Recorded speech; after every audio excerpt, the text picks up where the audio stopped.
Oh, hey! Keeper Top Shot from Twitch. What's up? Is it Nick School? It is Nick School!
Good morning.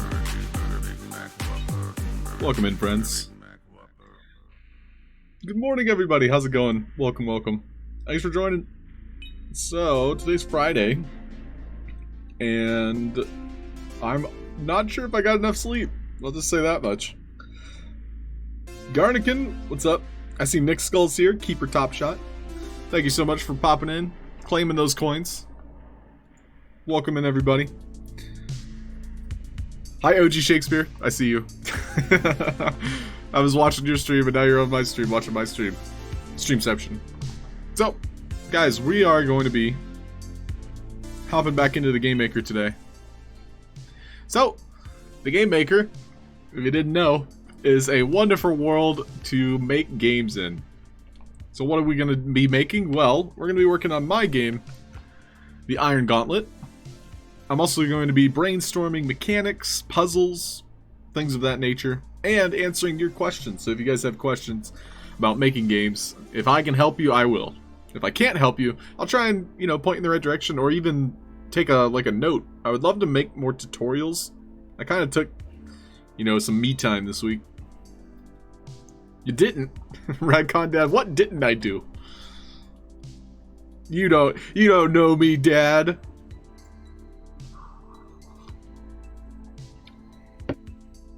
Yo, Noisy Dude, what's up, dude? Welcome in. So, a couple things we're going to be working on today.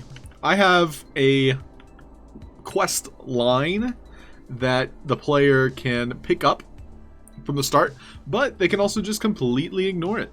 So, that quest line, we're going to have like these hubs. So, a quest hub, if you haven't heard that term before, would be kind of like a location where you would pick up like multiple quests, and then you would return, and when you return finishing those quests, they all kind of like come together, and then you're rewarded for your actions, and then you're sent on your way to the next big objective. Sleep. I got enough.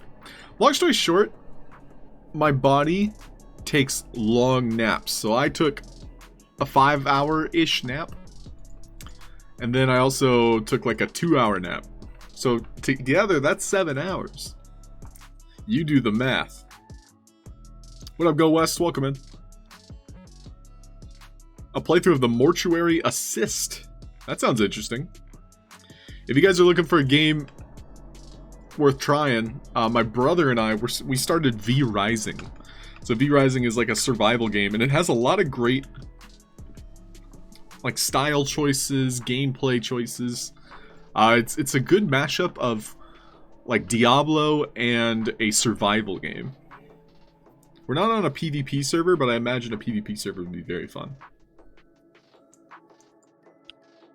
The Mortuary Assistance. I haven't heard of that game. Sounds like a horror. So we're gonna have a little quest hub set up. And I'm just gonna kind of block out the shape. I don't really need to spend too much time on the shape here. Because we need to focus more on the quest in that system. Starts now. OG! Welcome in, OG Shakespeare. How was your stream? OGs! What up, OG? I can answer that. For money. The beer raid. I see we've got Archiflu, Frederick, and Ferdinand. Welcome, guys. Boxmaker Mark. Let's go! Counter Trolls, Wicked. And I love you, random citizen. Welcome in, friends. Thanks for joining us. How's your day? How's the sandbox in your corner of the metaverse? I gotta have a catchphrase, you know? Like everybody has those games. I'm gonna be the other guy. The other guy isn't gonna say game. I'm gonna say... How's it going? That's gonna be my catchphrase. How's it going? How you doing? How you doing? GDR Anorak, what's up, dude? Welcome. Did you ruin your sleep schedule? Yes, of course I did, Boxmaker Mark. You know me too well. But yes, I did not get enough sleep last night. And it's a combination of just like not going to bed consistently. I think it's probably the best way to describe it. Also, whenever I do a game jam, I end up staying up way later than I should. Like a multitude of days, and it kind of like sets that tone. Sparky! Thanks, Sparky. You almost have catchphrases. You have a catch vibe, Redcon Dad. You're a vibe. A good vibe. A lot of that going around. True, Woke Zombie. Spicy Pringles, it's true. I actually just finished them. So, this is my secret when I need caffeine. Oh man, it's zooming in. On the face. Scorching Pringles, hot ones. Surprisingly, like that kept me awake. Like those are my new secret weapon when it comes to like, oh, I gotta pull another all-nighter. So we're gonna work a little bit on the quest system here. So one of the quests, and I'll just kind of demonstrate it, see if it's still working.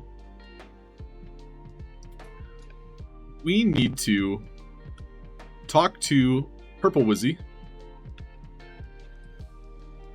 Well, that's awkward. I didn't put my respawn point in a good spot. So we need to talk to Purple Wizzy.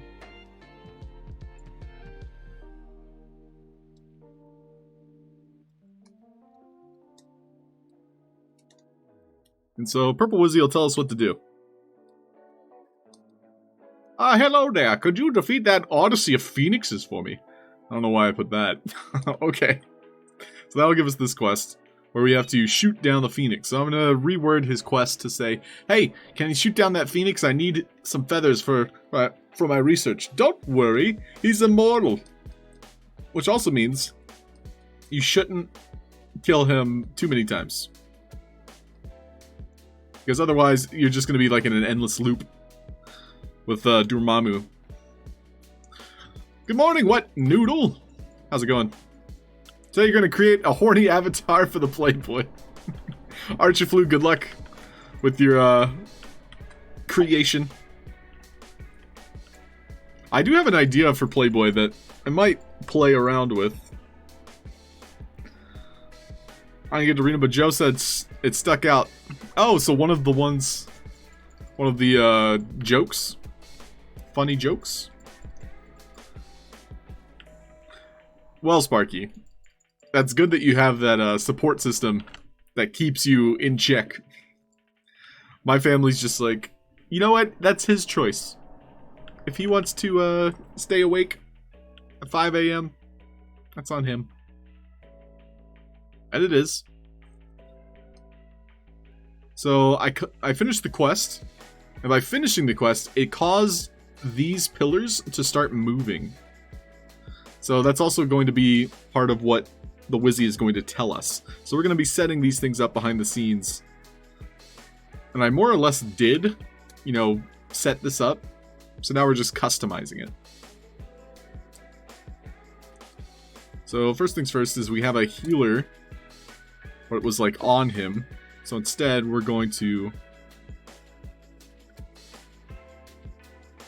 find a magic asset, which I suppose we can just use the same one.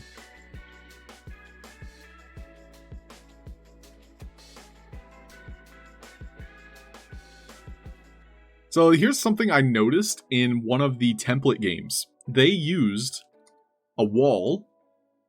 And so walls themselves have very few faces. I would say this wall has maybe 100, 200 faces. So what they did was they stacked walls on top of each other and gave them the healer behavior. So the healer behavior, with 0 walking speed, but healing value of 5, allowed it to heal the player back to full. So we're going to test that out real quick. So we'll do healer, we'll make it non-collidable, and hidden. And so what they did was they had roughly like 4 of these stacked on each other, so that when the player got close, it would heal them back to full. Funny joke? Yo, what up, Ryzar? You are speed. Radcon Dad, I think you're speed. But lay off the speed. So for one kind of mini quest here, you have to squish bugs. That means once I squish all 6 of these, it's going to drop down a ladder. At least that's what we had set up. And so they're kind of, you know, difficult to squish. So I didn't see there it is. The last spider. The last squirmy. So it was supposed to drop a ladder, and it didn't. Maybe I have to have the quest for it to drop the ladder? I suppose that makes sense. It's a lot of things we have to fix right now. Karatro's not going to do the Playboy, or he'll get banished. Karatro's, now I have to know what your idea is. Now you have to tell us. So we shoot down the Phoenix. This time we'll get the quest again. So one thing to keep a note on is how low these platforms are. So none of them will reach the top. And in fact, if you tried to jump to the top, it says, I can't reach that jump yet.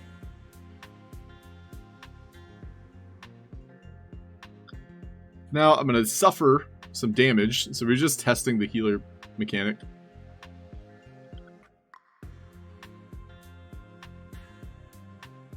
A couple things. Phoenix hits me. Hit me, Phoenix.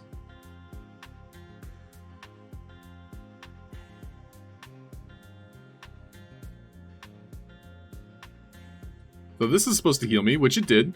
So the voxel clots do in fact heal. And so now we're going to test the healing mechanic, the walls we set up, and then we're going to be adjusting the quest a little bit more. And so we can see it's healing. It does have that healing icon, which I don't want. I don't like that it had the icon there.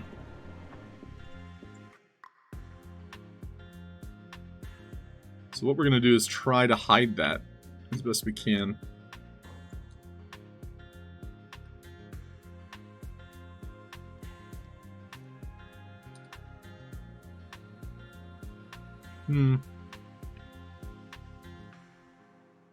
So it detects us. We don't really care about the detection. I'm gonna just leave it as is, but only one for the moment. Radcondad's idea was just a bunny rabbit, but an arm and a leg grafted to it, flopping around as you hop. I get it. So it's like half a boy.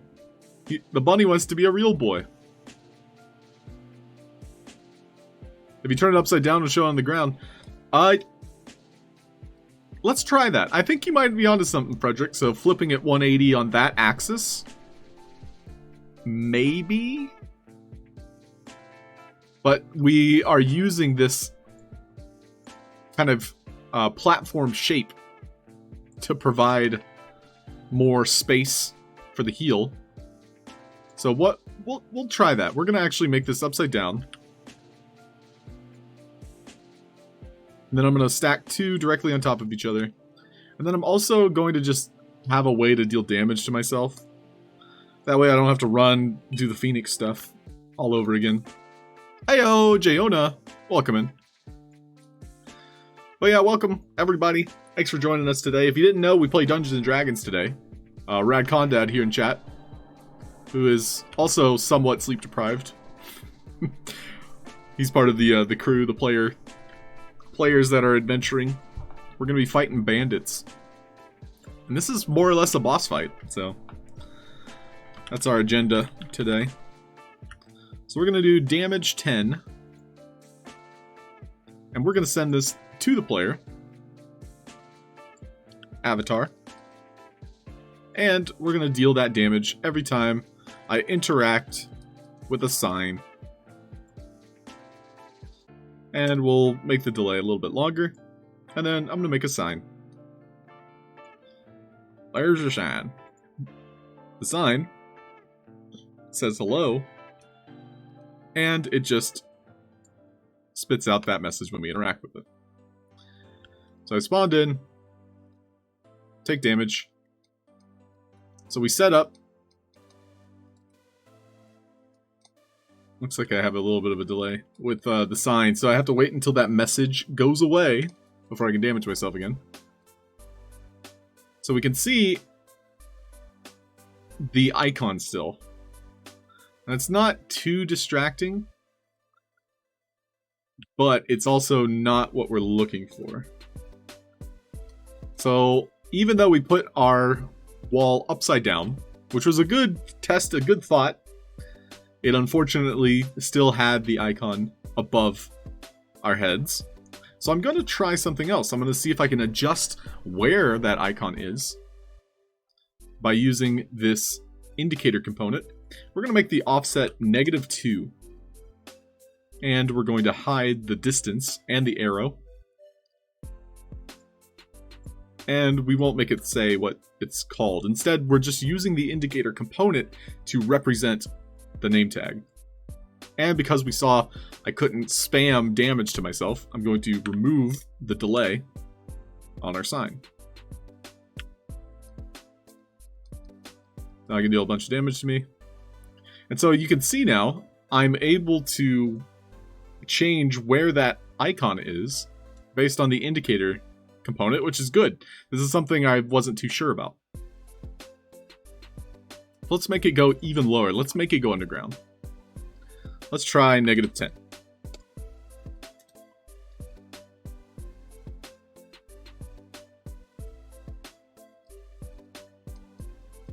And so Frederick asked, turning it upside down, do they show up underground?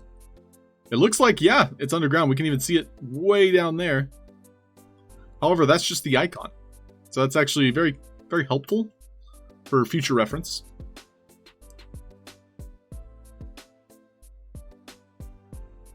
Rat Condad, I'm gonna... Don't worry, I'll throw a couple kinks into your wheel, you know? Why couldn't I think of the phrase? I'm gonna put a stick in your bike wheel. I don't think that's the phrase either, but that's what's gonna happen. Just so you know, your bike wheel is going to stop turning. So let's try -50 offset and see if we can still see it. This coffee is not kicking in fast enough.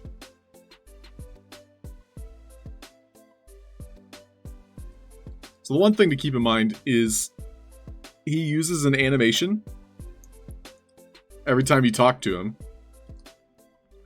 And that's using a door behavior, which we set up a while ago, quite a while ago. And so now we have no clue that he's like a healing figure because the icon is completely nowhere to be found. That's good. That's what we want. However, we want him to say or kind of show that he is a healer, so the player will instantly know that, hey, this character can heal you. So how can I show that? Well, I would probably create a new asset, and that asset will be small and much like this dialogue chat bubble I've made. I'm going to try and make something of the same kind of like consistency, because I want characters to have this in the game. I want them to have this kind of speech bubble that tells them, oh, I haven't talked to this player yet. And so this is a mechanic that I intended to add to this game. I also tried it with a couple other, I guess, experiments, but I think it's a very cool feature. You know, it's like something that will make my game stand out a little bit in terms of style. Is like, oh, his NPCs have a chat bubble next to their name if you haven't talked to them yet, or they have something to say. Right, Condad's adapting. Just need to be a powerhouse. I just have to throw magic at you, Condad. That's the only way I'll hurt you. I need to do emotional damage. Emotional damage. So here's how this is going to work. So when we talk to our character here, or when we're detected, so we're going to do purple. We'll just do perp.detect. I'm also probably going to start doing lowercase for everything. And this is just me thinking out loud as a game dev. Like I have to hold down shift if I want to do shift perp.shift detect. So if you think about it, that's an extra button press. You don't always need capitalization. In fact, it's not mandatory at all with these messages. So instead, I'm just going to do perp.detect. If I wanted to be super specific, I would do like purple.wizzy.detect. But for now, I'm just going to do perp.detect, because I'll know what that means. And so now, we're going to have a detector, likely associated with one of these assets. So we're going to edit logic here.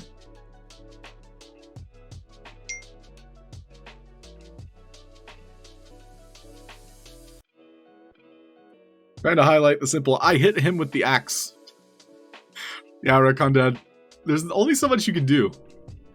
I'm tempted, actually, you might have noticed that I will often add extra flavor to people's abilities. So for example, Panda Pops' character, Trix, she has that spider that now kind of shifts into her soul knife.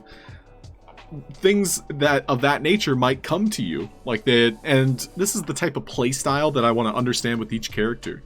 Is like, if you end up being in more ranged situations where you can't get up close and personal, I would try and find a way to give you that mechanic of, let's just say, the Sacred Flame cantrip. Like, you would somehow be able to learn that Sacred Flame cantrip through like downtime, you know, as an example. So these are the things like I like to kind of give to the player, but then I've also broken the balance of a couple things by doing that. So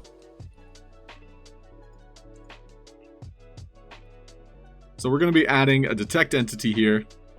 The detect entity, we want it to have a short delay here. So basically the player exits this space and then comes back in, and it's going to send that same message. And all that message does, this perp.detect, is it tells the player, or it tells Wizzy that the player is nearby, and so Wizzy is going to shift between two different enchanting animations. And so we can just see what that looks like real quick. Ah, hello there. So every time we come close to him, he's going to play his animation.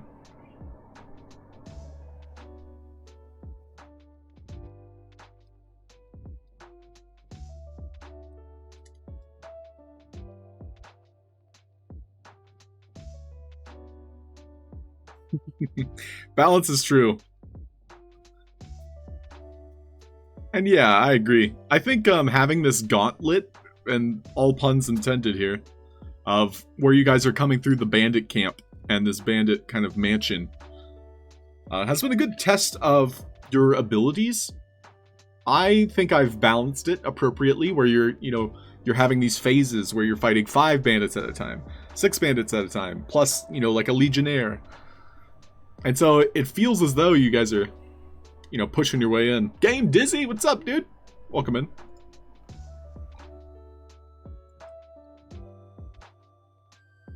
So, now that we've set up our detection, I'm going to put it a little bit off center. That way I can edit it. And we can see that when I interact with the Wizzy for the first time, he's going to say a specific message. So that message was Wizzy.1. And so this is the part where I need to start replacing messages, because I have more Wizzies than just one in this game. So I need to do perp.1. So I know who the character perp is. So we'll do perp.2. Then here, we'll notice that the message required was the one we just replaced, so perp.1. And we have a toggle behavior, so we're going to actually adjust that toggle behavior, which was perp3. So when we completed that quest to help this Wizzy here, it sent out that message across the entire game, Wizzy.3, which I'm now setting up differently. That way we can better organize. And this is just because I have more than one Wizzy. I think I made this quest quite some time ago.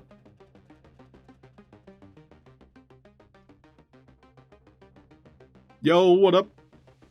But yeah, welcome in, Dizzy. Hope you're doing well. Doing okay. Retcon Dead, have a great nap. Thanks for chatting. Thanks for hanging, popping in. So, the one thing we're setting up with our chat bubble here is that it has a plant behavior that when we talk to Wizzy for the first time, so perp.1, it's just going to delete this chat bubble. So it appears as though, as a player, I'm running around and I can see, oh, this character wants to talk to me. And so once I've talked to him for the first time, this goes away. And so we'll want to go into our quest system.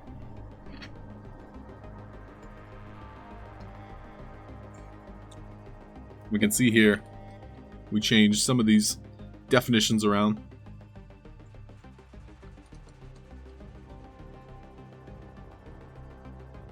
So all of my platforms here, they don't currently move, or they shouldn't move.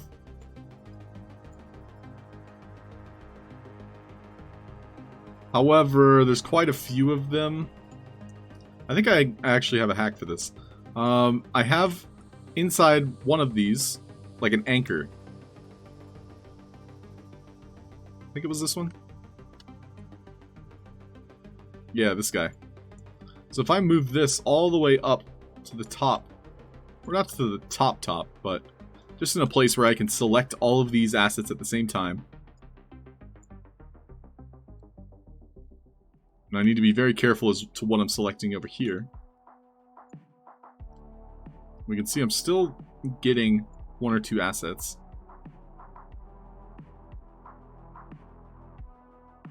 So I'll keep going up, but I don't want to hit the top. See, that was the top. We can see all my pillars shift because they touched the top.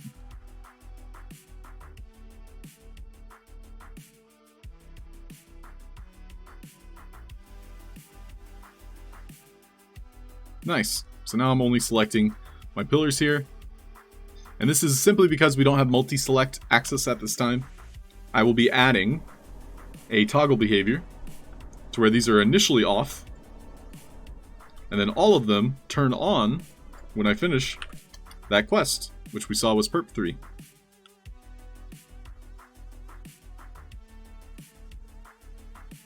So this one in particular had its own message called columns start and columns end. So we need to take a look at where that comes from. Yo, what up, Zumzy? Yeah, we did receive it. Good morning, Proto Kyle. How are you? I personally am working on my personal game called Iron Gauntlet. It's inspired by Dark Souls and RPGs like that. What about you? What are you working on? And yeah, Zumzy, congratulations to you. A couple of the game developers, you know, were getting a little bit concerned because it took them 4 weeks to send out those rewards. Philip, what's up, dude? And 4 weeks is, you know, a pretty long time. But we got our rewards today. Or I guess in the early mornings. So I had a column start message go out. So I think it's actually coming from this. Yes. So column start, columns end. And so when does that happen? It looks like I have an entire message based on that, which I don't need. I don't know why I have extra messages. Save! Yes, sir. Bajorn, sir. Welcome in.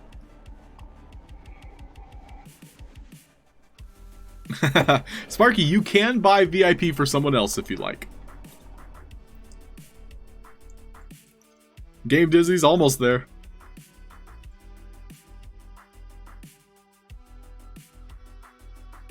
As for like things you guys can purchase, I'm going to have essentially like a scratch off NFT. So this will be more like the common NFTs you find these days where it's like, oh, you know, 5% of them are golden. So I'm going to have 2022 Halfd0rks.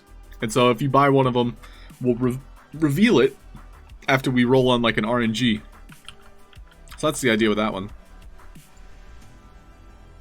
And yes, VIP will be increased in price as we go. So I have a column start message that is sent out when we complete that first quest. However, I don't think I need this.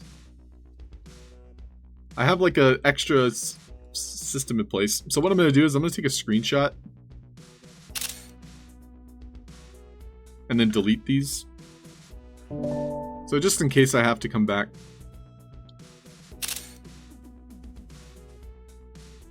Part of this game that we're working on today, I've been kind of like tweaking it over the past 2-3 months as to like terraforming and building out the initial kind of like area as well as like a couple starter quests.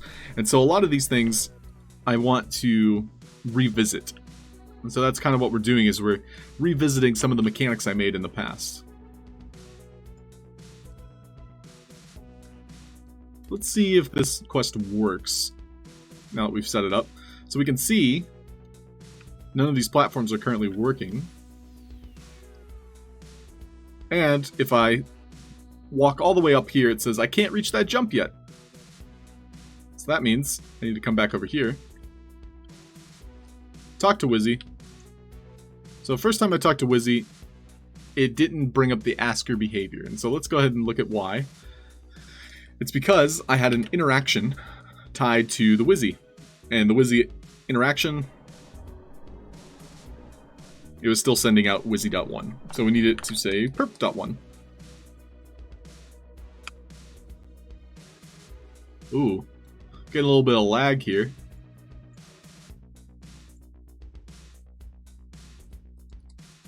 Did we figure out why sometimes we get that ghost when we export equipment to the marketplace?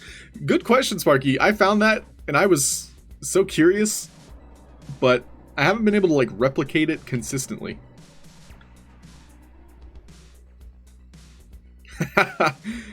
Go West, that's funny. Okay, so we talked to Wizzy. Wizzy gives us the quest. The quest is to shoot down this phoenix, so we're going to kind of flesh out that quest dialogue a little bit. So when we shoot the phoenix, he respawns, falls to the ground, spawns as an egg. And so we're also today going to be setting up this kind of like immortal chain where the bird respawns every time we kill him. So I wanted to basically make a phoenix that when you destroy him, he spawns as an egg. Then when you destroy the egg, it spawns as a phoenix. So I wanted to kind of explore this combat system that's more unique, you know? And so every time we destroy the Phoenix, I also want him to drop a feather. So that's another thing we'll be adding. And so, now we can also see my platform behaviors. That's a little bit scary, not gonna lie. But I now completely understand why those two assets were there that I deleted. And that was to turn off the first one. So basically I had that main anchor here, this one, that needed to turn off. And we'll do perp 4 as the off toggle. And so it needed to toggle after about 4 or 5 seconds. So what we're going to do is we're going to set up a health lamp. So this health lamp receives that first perp.3 message, which we saw completed the quest. And then he's sending out his own perp.4. And we can send a tag perp as well as columns. So we saw on this one here, he probably had a unique tag.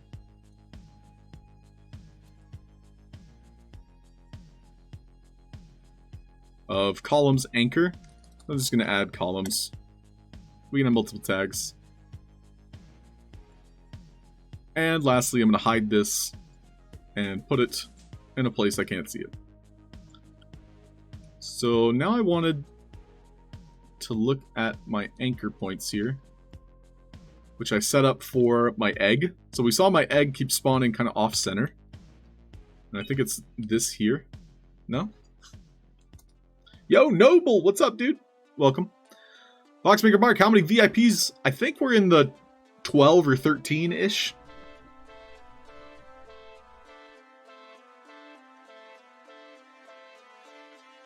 Roughly. So I know I have a an anchor point here somewhere to where that egg is spawning.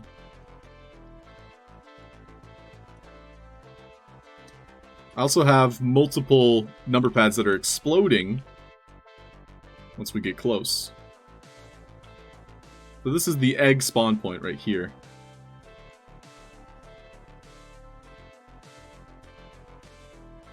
So what I want to happen, this is what we're going to be kind of like play testing, I suppose, is when our bird dies, I want the egg to respawn. Hi Lex, good morning.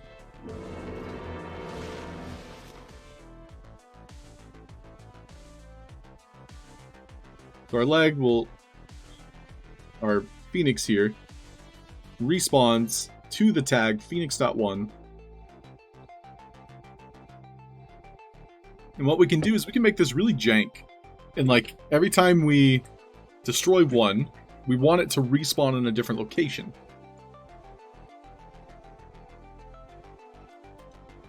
So this actually gets a little bit complicated, but I love the idea, so I really want to try and make it. So basically, we have several spawn points that are kind of like cycling. So yeah, we're going to test a few things here. So what's going to be happening behind the scenes is we're going to be spawning our egg spawn point rather than having it immediately available. So right now I'm removing this tag. And so what'll happen is we are going to be spawning a random asset, we'll say a numpad, that has a plant behavior on it. And this plant behavior is tagged with that spawn point. And so it's waiting to receive a particular message. So in this case, it's whatever the bird does when it dies that allows it to spawn, and thus allow the egg to respawn. So when our phoenix dies, for example, he's going to be sending out phoenix.fall, and we're going to be sending that to our egg.spawnPoint as well. Uh-oh.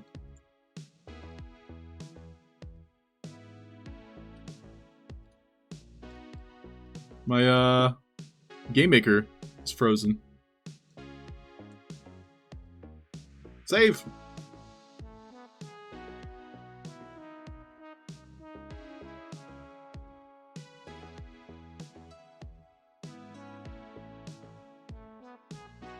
Okay, well, the keyboard's working.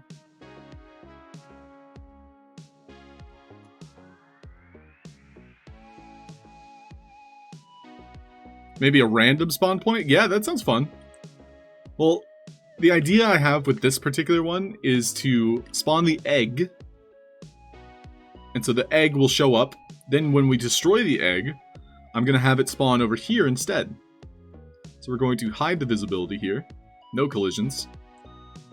And so we're going to be basically cycling off what spawns our character here. So phoenix.fall was basically spawning the egg.spawnPoint, which for now I'm actually just going to move this so I can reach my egg a little bit easier. And so he spawns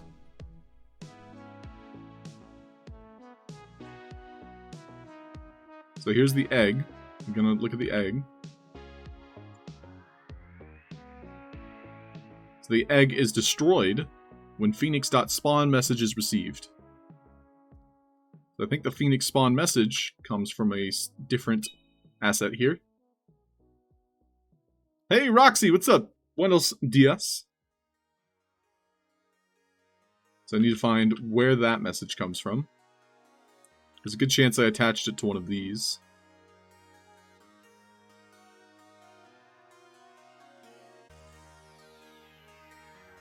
So again, this is because I have not spent a lot of time in the last couple weeks that I have to go through it and find my messages and reconnect the dots, you know?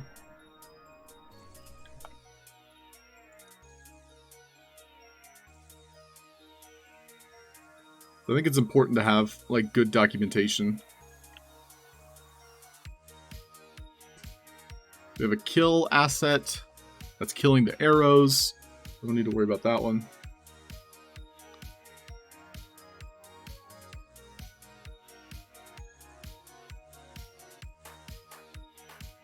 It does appear that all of my number pads do the same thing, so I don't have to worry about that.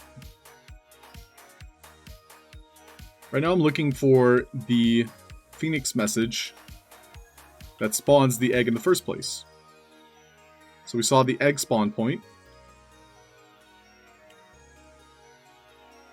What is this? Looks like that's my anchor point, so this is what I was looking for. So it's respawning to the egg spawn point when we hit the Phoenix. And so that's causing our egg to spawn for the first time. And so this specific egg has different kind of traits as compared to everything else. So this one we're not touching. We want the egg.spawnPoint.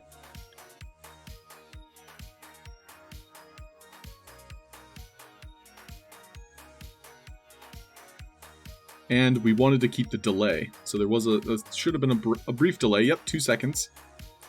And so this respawns, bringing this egg with it. And now this egg is the first. And so when we destroy this egg, because we have to walk up and hit it, it's going to be sending a message, phoenix.spawn. That phoenix.spawn is going to our spawn point, as well as our phoenix. So this one in particular is not what we're worried about, because he's just a falling animation. We don't need to adjust him at all.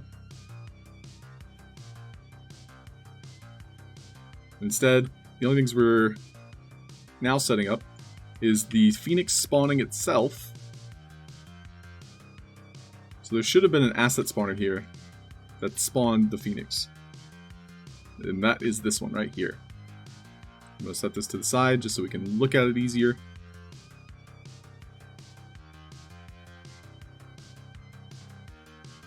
And so this phoenix is going to spawn every time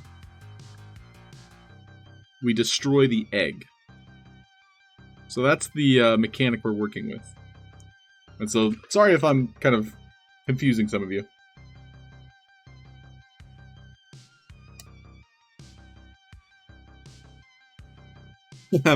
Mark, I am your phone. I'm inside your phone now. That'd be great, Philip. Like, if we could somehow connect what a message interacts with and be able to kind of highlight that, I think that'd be a great feature. So we're going to spawn a phoenix every time the egg dies.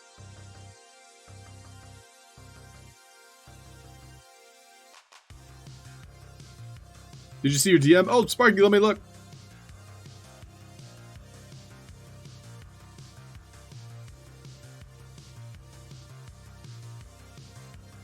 Oh, look at these. Well, these look awesome. Can I show them off, Sparky?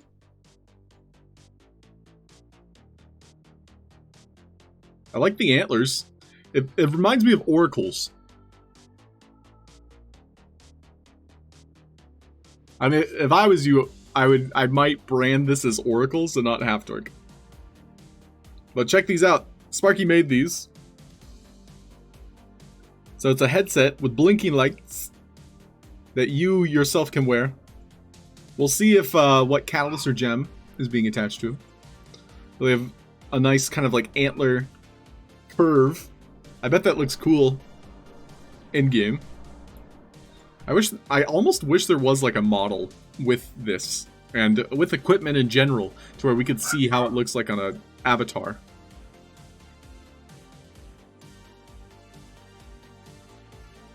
This is my color spectrum here. And you can even have this bar that lights up going left to right. Well done.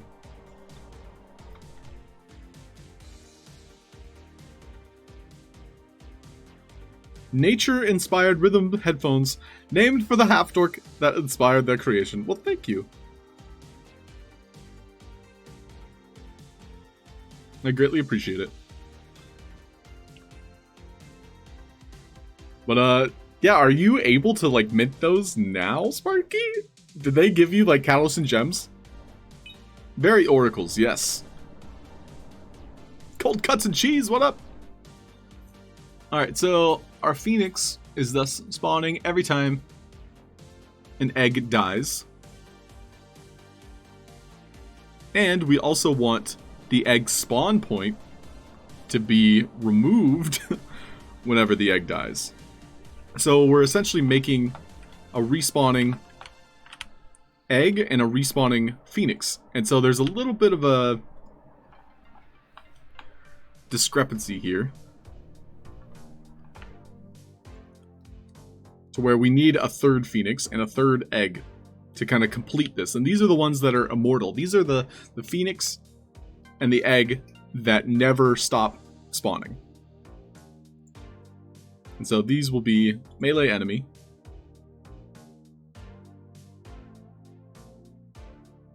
How much does the phoenix health have? 120. So this one shouldn't have 120.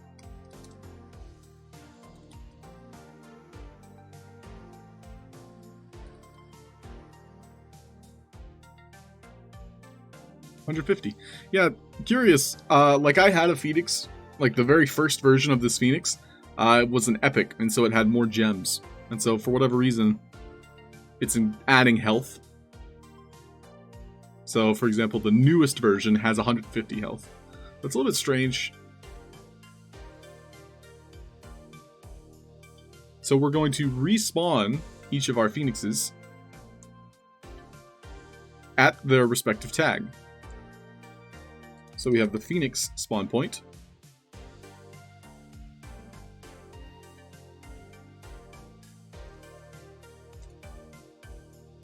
And we had the egg spawn point. So now we need another egg. And so basically, these guys will come into play after the first ones are defeated. because these have a looping system attached to them. I think the egg should have that much health. I guess the original egg also had that much health, whatever. And so this one will spawn at the egg spawn point. So I already do foresee a problem with this particular egg. Oh wait, no, this one is destroyed. So this is why we're making a third one. Because this one just represents the very first time we defeat the Phoenix. So this is where things are going to get fun. I'm probably going to be stumbling to make this mechanic, but I also want to use this as a opportunity to, I guess, explore. Like, it's a lot of discovery for me. So this is kind of like a mind problem, a puzzle, if you will.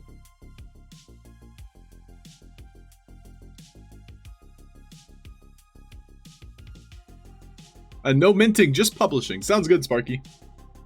Well, I can go ahead and add it to my inventory then. Keeper Top Shot is mentioning the build proposal. We can take a look at that. So we'll go to the Sandstorm.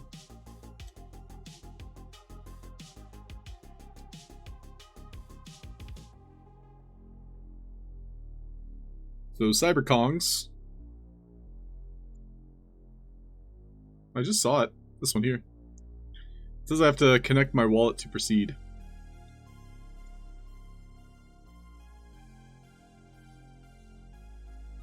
Which I thought I already had. So fortunately, I am unable to connect. But you guys can check it out. I'll drop the builds website. Oh, thank you, Keeper Top Shot. We can check out the tweet. The tweet. Let's check out the tweet, everybody. But no, the tweet will tell us more. So the proposal is to build a claw machine, a tree house, and 2+ banana carts. And so you can bid on this proposal, more or less showing your portfolio and saying, hey, I can make these assets for you, no problem. And so it's 1K Matic, which I think is like $900. Well, look who decided to show. What up, Kay? How's it going? So we're going to be spawning 2 different places for both of our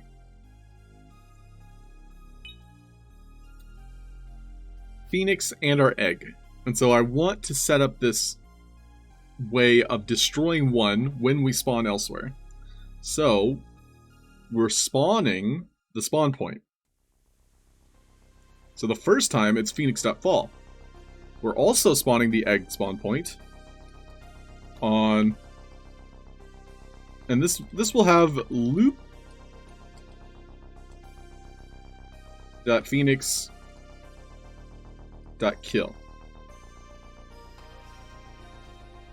So I'm adding the loop because this is the third step, and it allows me to look at it from a different perspective. On a scale of 1 to 10, you are an 11.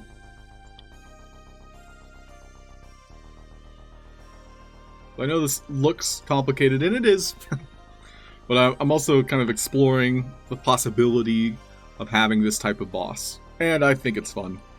So loop.egg.kill for this one. And so we're spawning an egg spawn point that has a specific tag, and so this tag also has the behavior, a plant behavior, so we can send out a message to kill it. So I'm going to be sending out from a lamp. So as we know, I like using lamps. I love lamp. Our lamp has a message broadcaster. And it's sending out a kill message. Specifically. So anything with that egg dot spawn point tag. And so we're basically going to be killing one spawn point and then sending out a message. So now I'm going to be adding a health component that will also have the egg spawn point tag. And we're going to be making another version that has the Phoenix.spawnPoint tag.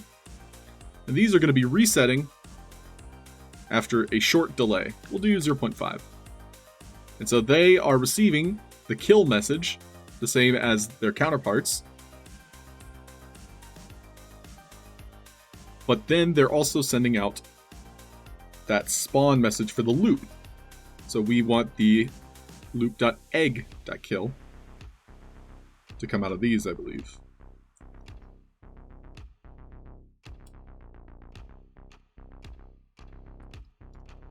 Have a great day. See you, Roxy. Have a good swim, dude.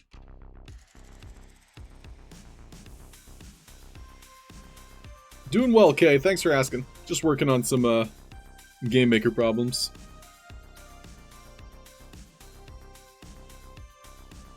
So I am gonna focus on this because I think it's very easy for me to get sidetracked here.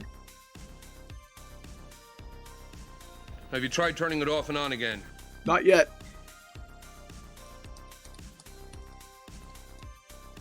So I'm gonna use the capitals for now because I already have them set up. So this one is our loop.phoenix.kill. And so that's causing the checkpoint to be destroyed after our character respawned.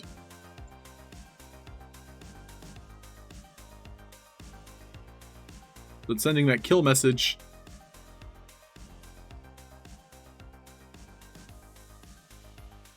after spawning the asset.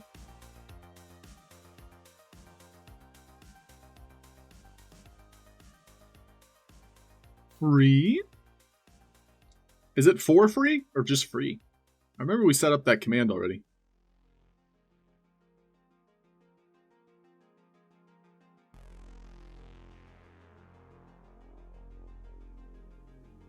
West, I don't think we ever made that a command. I'll add it. We had it as like a channel point. For free? Oh no! We suck, We suck again! It's true.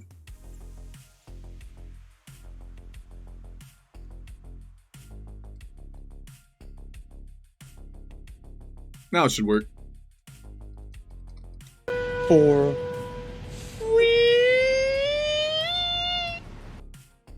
Yes, for free. So, when we loop.egg.kill, it's spawning an asset. And that's good. We want that. So this one is going to be our egg.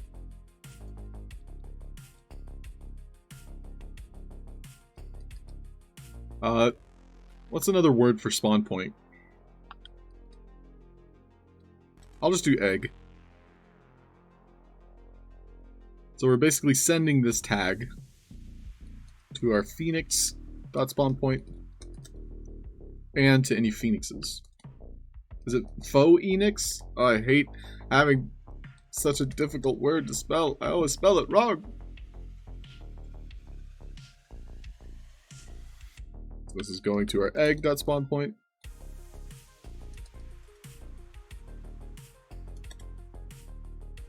And to our egg.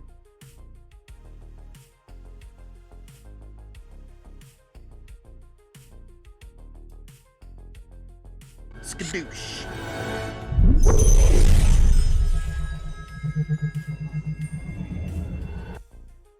We have the tag, and we have the plant behavior.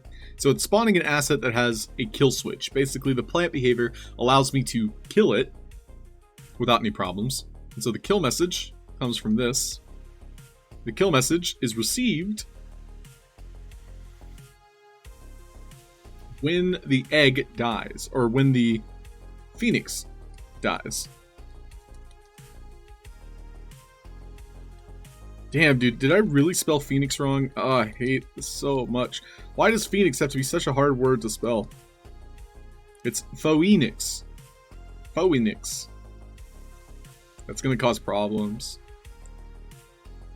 Well, yep, Nervex knows. I've spelt it wrong my whole life. That's gonna cause so many problems. Like I can see here, yep, I spelled Phoenix wrong. So this is just Phoenix.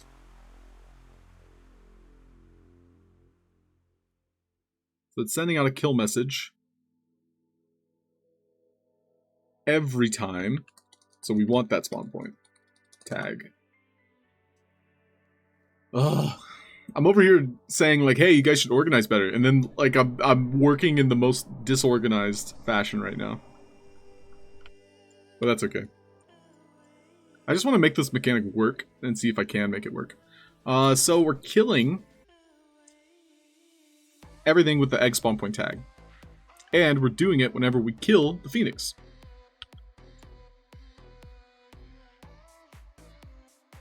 So whenever this Phoenix dies, and we don't want it to have an instant death message, whenever it dies, it's sending out that loop .phoenix.kill. And we're sending it to those tags. We're going to remove the death delay here. And we're going to have it be sent to 2 different tags. Thanks, Kay. So again, no death messages, instant death. And we're going to be doing it whenever we get the loop.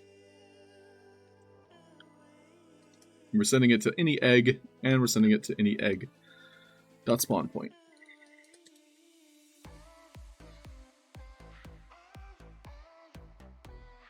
But if anybody has questions about, you know, their own game maker experience or something they're getting stuck on, let me know. I enjoy taking those detours to help you understand Game Maker a little bit better. When it comes to my streams, I tend to work on things that interest me.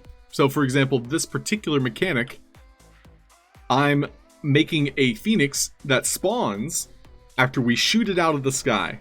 And then, once we destroy it for the first time, it causes this looping Phoenix egg rotation. So we can destroy this Phoenix as many times as we want. Perhaps, you know, for a side quest. And so I actually have a side quest in mind where we're helping the Purple Wizzy by farming 5 different feathers. So for now, I'm kind of setting up this loop. So it's spawning. It's killing everything with the egg.spawn point when the Phoenix dies.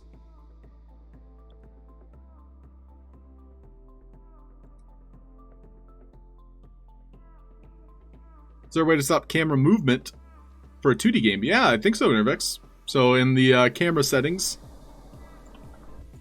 if you change it to angled or top down, so angled as an example, you can lock the camera. The third person, you can't lock the camera. But in the angled version, you're able to lock and decide the pitch and distance.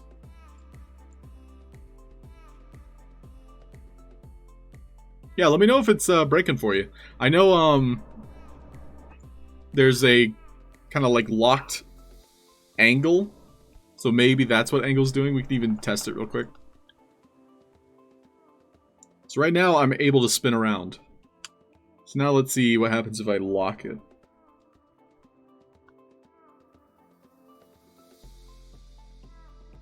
So now with the camera locked, I'll hop back into play mode. And this time I can't rotate. So I'm forced to use this direction.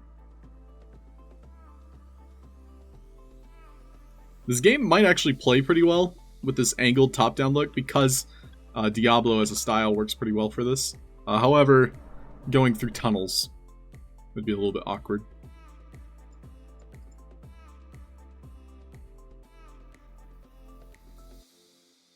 Oh, I see what you're saying. So the camera's moving with you. Okay. So Nervex, with that, you're going to want to hide the avatar. So just to give you a brief kind of visual, the avatar is going to be behind a wall and stuck inside of a cube. So Vivox used this for her game Fruit Catcher, as an example. And so the avatar is going to be stuck inside this small little space. And then there's going to be like directional pads that allow you to send a message when you're hitting, you know, the right wall or the left wall. And so that would allow you to quote unquote lock the camera. But more or less you're just using this fake kind of image depth. And that's what you're using. Nice, Philip. Oh yeah, Nervix, unfortunately not. Like if you want to see the character, then you have to use one of those locked cameras. Hey Bongali, welcome in, my friend.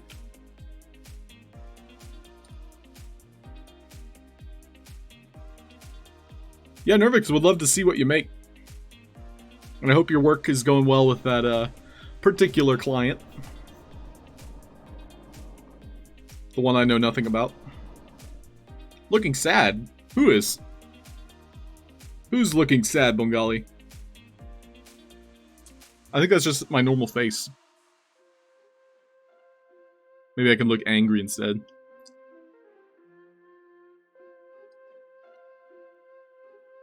We can only see you. True? Bongali, you need to turn your webcam on so I can see you.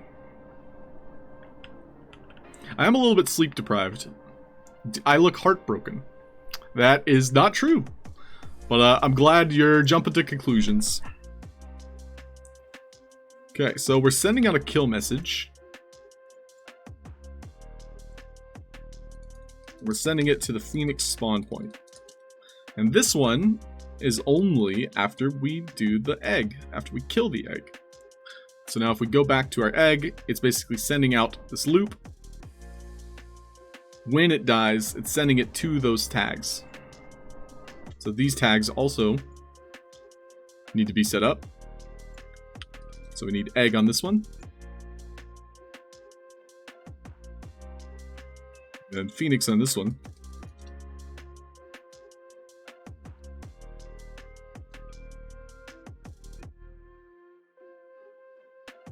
Sleep deprived gang, what? Exactly, cold cuts. Health first. Yeah, I mean, I don't really have like a list of priorities, which I guess is a bad thing. Maybe I should have a list of priorities. Put health up at the top. I don't really have wealth on there either.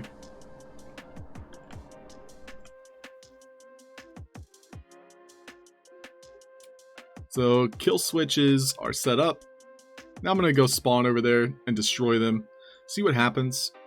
I didn't set up this complete mechanic yet, but we're supposed to have 2 different checkpoints that are spawning for each one of these.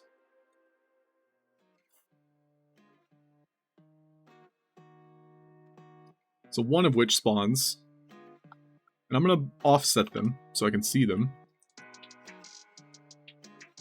And I'm going to separate them. So this one was our Phoenix. Oh. Why do I have so many?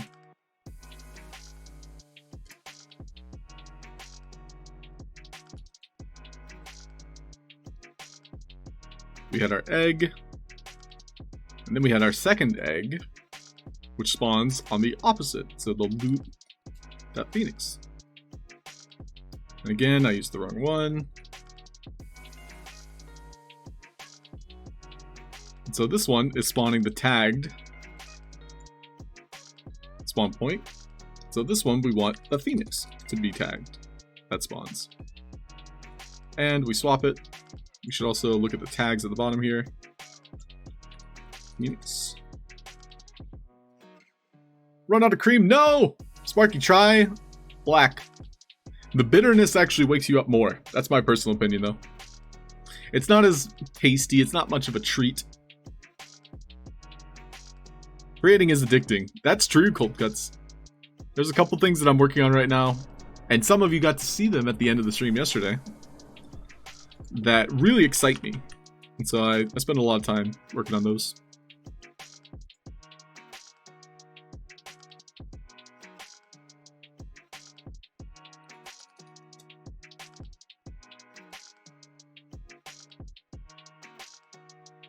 Okay. So what should happen is I should be spawning these assets every time I kill one of these two. Just see what happens. So, are you guys ready for the Season 3 Alpha? I ended up buying equipment with some of my earnings. Sparked joy! Oh yeah, the shield. I wanted to see how this looked. So, let me just equip my full set of armor. Plus the headpiece. This one. Oh no, I'm too tall for the eyes. That's funny. Yeah, overall, pretty decent setup.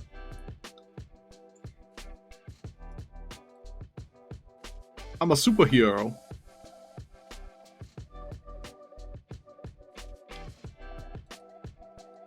Oh, I know you're ready, Kay. We'll get you in there. Garnican too. Tried the black coffee thing. Doesn't spark that same joy, Sparky says.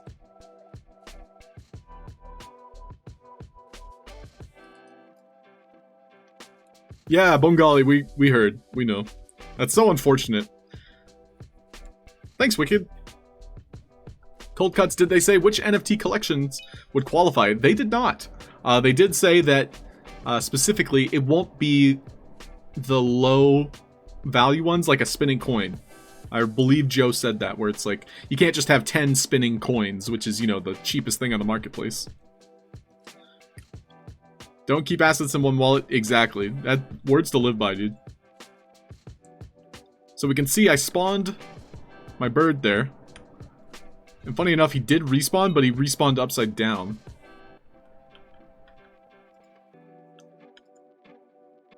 So my egg is also spawning on a different place. Huh. Well, my bird spawning dead like that isn't a good thing. Like dead on arrival. I think it might have something to do with the ground we're fighting on. So we want him to respawn at the spawn point, but there shouldn't be too many spawn points at the same time. So I think I need to have a toggle on-off switch here. So that we can spawn things in the correct order.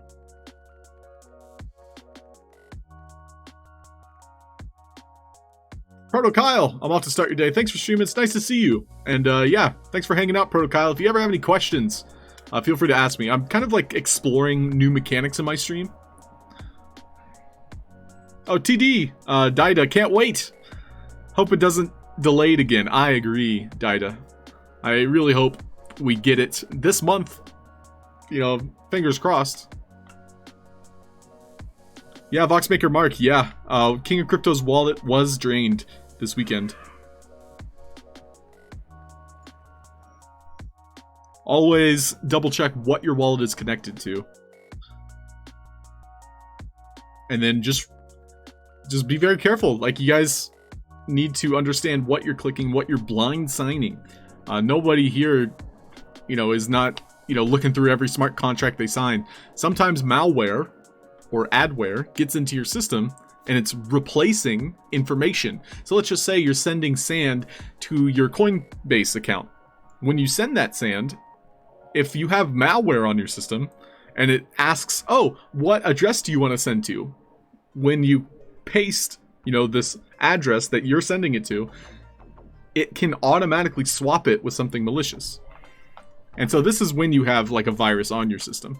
I'm describing one of the more recent ones. This was probably the one that King of Crypto had gone through. And yeah, just such a poor excuse for some of the scum, you know, that does this type of stuff. Just, it's so new. Like, this technology is new. Like, last decade. As in, like, it's been around so many years that people are finding ways to really cheat it and just take your money and run. But I'm no expert. Not in the slightest. Yeah, antivirus also is well worth the investment. Lost your first game jam, win a 2K Sam. No! I'm so sorry to hear that, Cold Cuts. I know Twitter is kind of notorious for this. Let's just say they tag you in a win and they say like, oh, DM me and I will send you this prize. People literally make an account that second with like a typo in your name and will DM the people that are distributing the giveaway. Like, there are some really shady people out there that are just trying to make a quick buck. We're gonna play marbles real quick.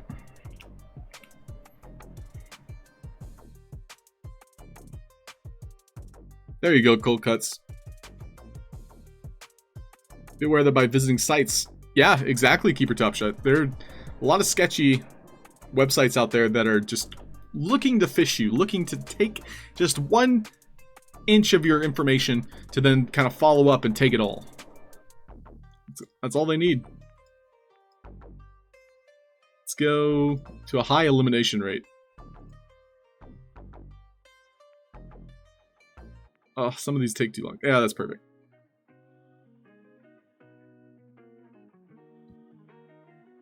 Yeah, Cold Cuts, those were the days. And yes, TDD animators suggest remembering the official link. Couldn't agree more. Sandbox.game.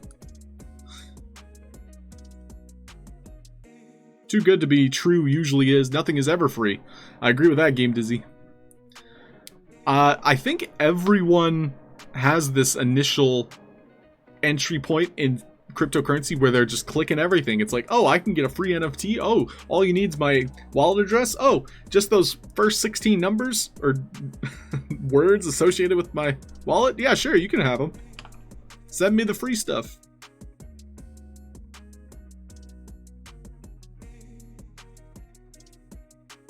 But yeah, as Bongali suggests, you should totally have a wallet for just moving around funds, but also have a cold storage, especially if you have over 5K in any asset. It's well worth it because it secures those funds. For example, if you're staking your sand, you should totally put that on a cold wallet. So that way, when you're staking, you don't have to touch it. Check the link. Always check the link, TDD. I agree. Alright, we're going to do a quick race or two. Good luck, everybody. Let's go, racers. Wait, where's the hype music? And they're off.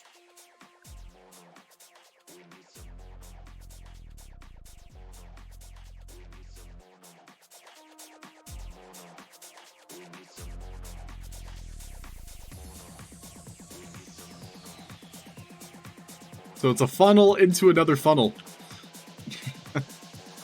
Man, what will they think of next? More funnels?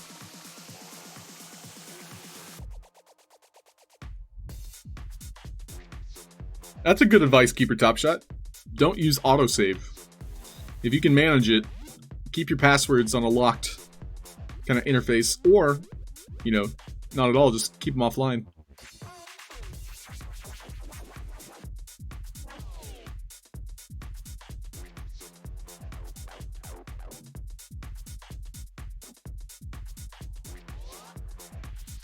That's interesting, Bongali. But what if that laptop's compromised? I've never considered a spare laptop being a wallet itself. Party time! Here it comes! Philip's the party. Right now we got Keeper Top Shot and Wicked in the lead here. Oh, going right off the ball. They're dead. Rest in pieces. Alright, we need a straight shot here. Oh, there they go. So you gotta hit it from the right angle. There's Wet Noodle! Hitting it from the right angle. Let's go. GG.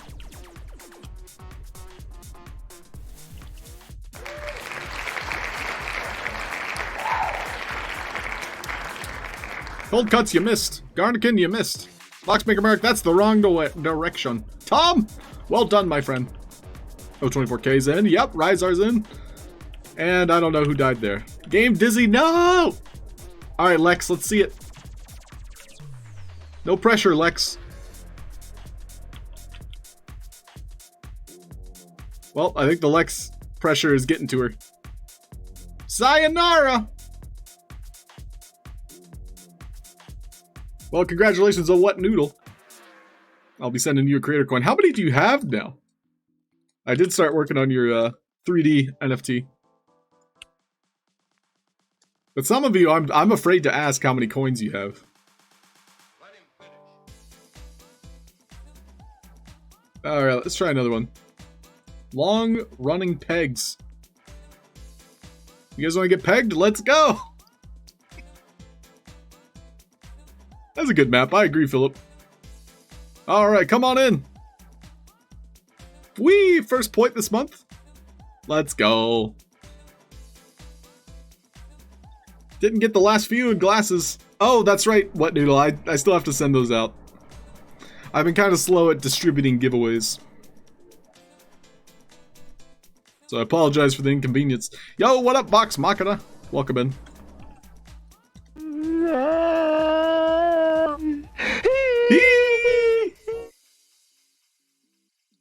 Alright, this will be our last race for the day. Give you guys another second here to get in here. Right here.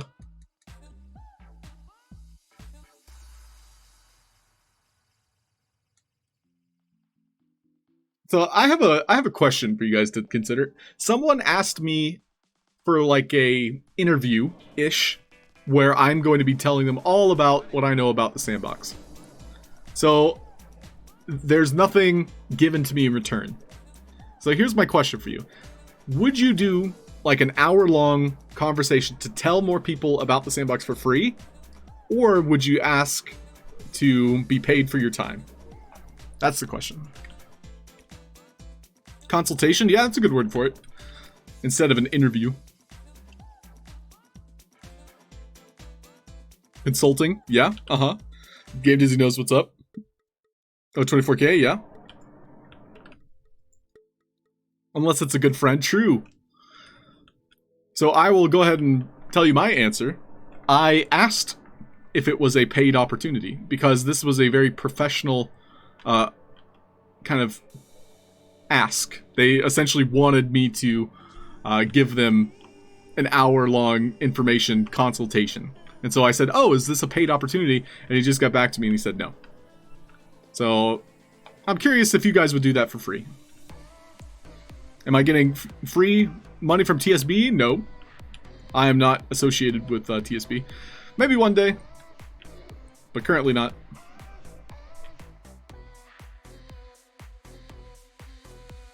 Oh, this looks like a fun track.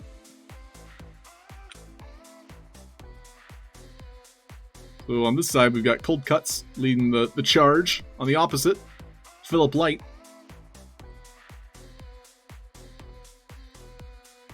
If it's not a TSB rep, no.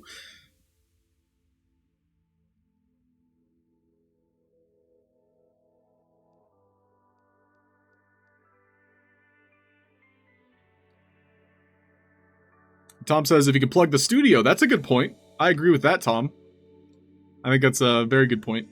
This is a research company. This is like the second or third time, actually, that I've been kind of questioned for research purposes. And so they're kind of suggesting like this is going to be shared with scientists across the metaverse. Like that sort of stuff. And yeah, nobody's getting information for free. This guy's literally getting paid to, you know, consult with people like me. So the guy's getting paid. But he told me that this was not a paid opportunity.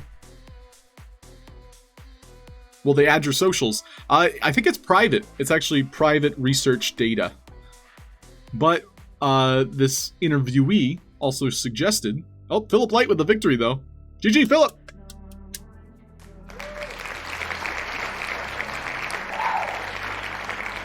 So when I asked about paid opportunity, he basically said, oh, we'll share the research we find with you. So I imagine they're... it's specifically about the Sandbox, too. So it's research about the Sandbox. And so I'll have access to that if I do this free consultation.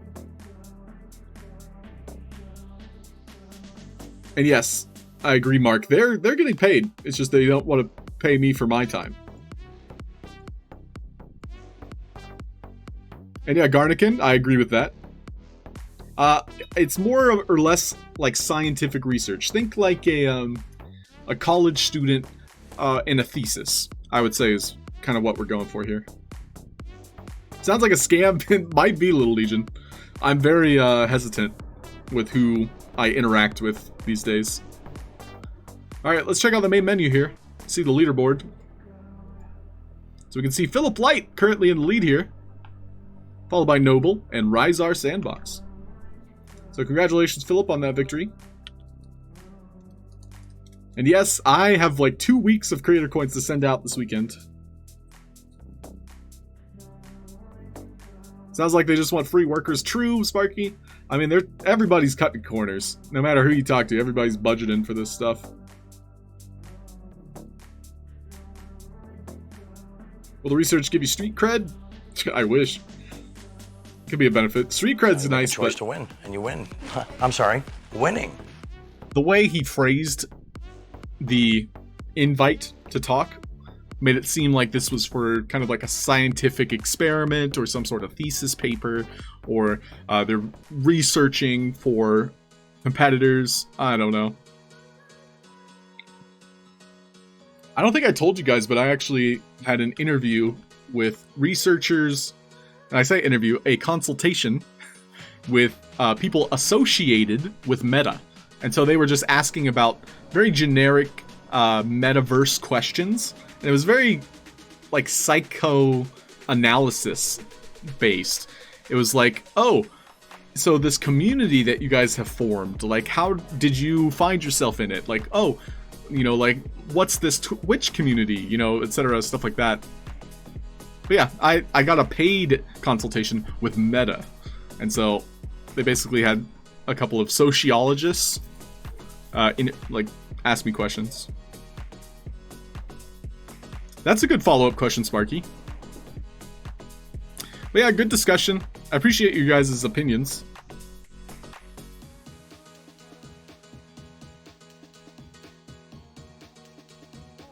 Owing me a favor, Garnican, maybe.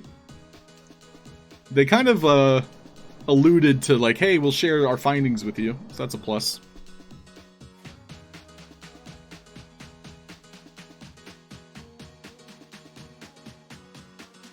Friend, all probing only on request. Probing on Fox request. Leader Mark, that should be your catchphrase.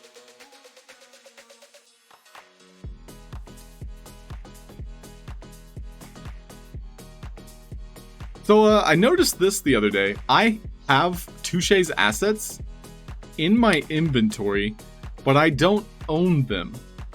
So these assets are added to my inventory when I was working on the Fungi Game Jam. So I did the plus icon. But now they're appearing in my equipment section. But it's specifically Touche's assets. Like any other asset I've added that is just in my inventory doesn't show up. So I'm curious if this will show up in the alpha as well. But I don't own these. I don't own any of these mushroom assets. But I'm able to wear them in the game. Yeah, okay, Sparky. Oh, he recently minted. That's very interesting. That's definitely a bug.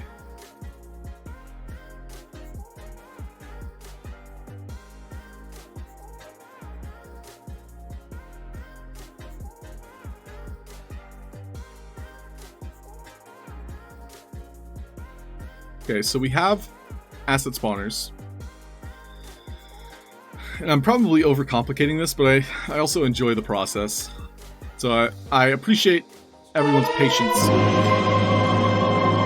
Wicked, you too! Well, now you're a VIP. You too! Congratulations, Wicked.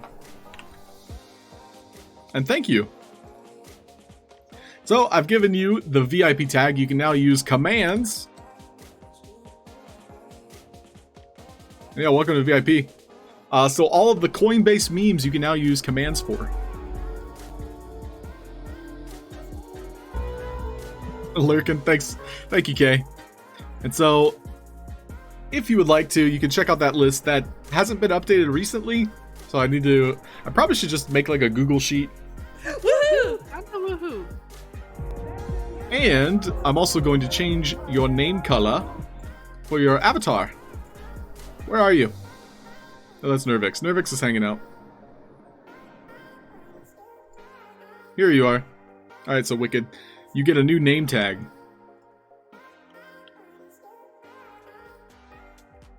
So with this name tag, it's nothing special, but it just turns your name green.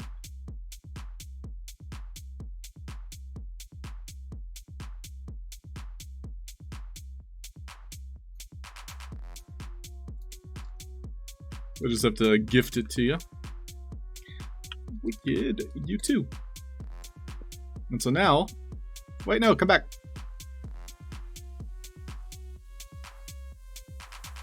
Change your name tag to VIP and update. Nervix, get down from there. You'll hurt yourself. There you are, Wicked, with the green name. Congratulations. Okay, everybody dance.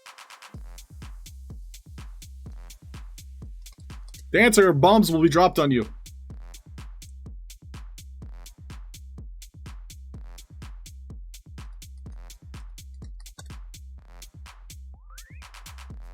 Random question for everyone. What was your favorite breakfast as a kid? Asked Sparky's Nickel.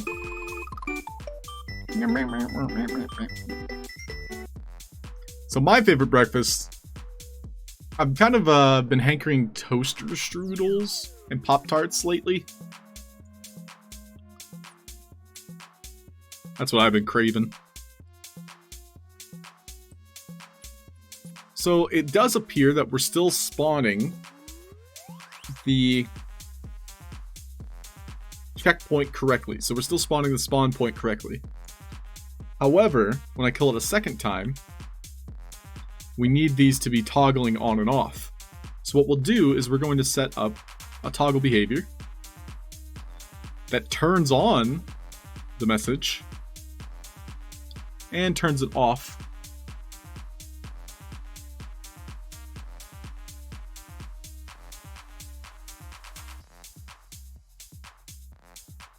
So we'll try this out.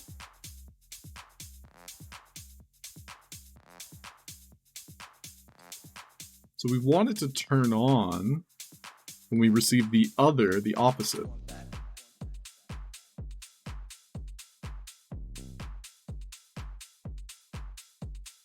I'll be testing this with the Phoenix specifically. So now I'm going to have it the opposite here.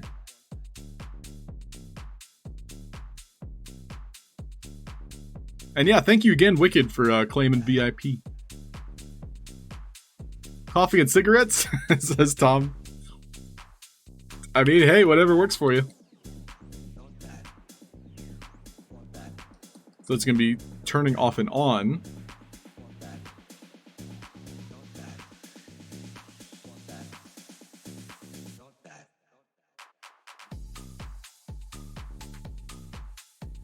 I don't like this. Don't like this.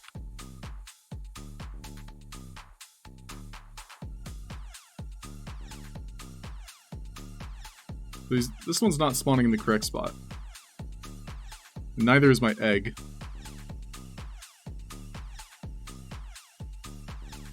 I think I need to like understand what I'm trying to do from a different perspective. Cocoa Puffs, classic. And Game Dizzy won. Congratulations, Game Dizzy. Dude, buy yourself some threads. If you didn't know, Game Dizzy, you can go down into the Twitch panels and you can customize your character.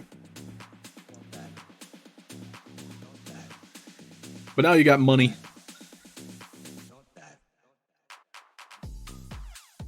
So we're spawning this kill switch that's supposed to be able to be destroyed because it has the egg spawn point and it has a kill behavior. And so every time we're killing it,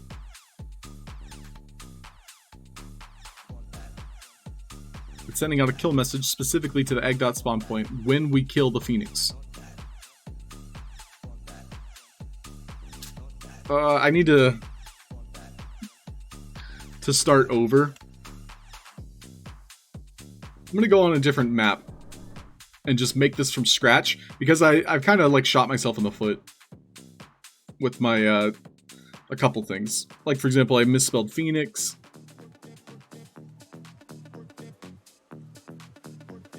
There's a couple problems with it. So I'm gonna go to the halfway home. And I'm gonna remake it from scratch, and hopefully I can do it in a way that makes sense for me. That's fantastic, Bengali. Thanks for letting us know.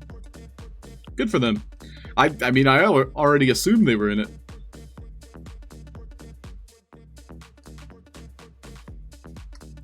All right, so we're gonna have 2 signs.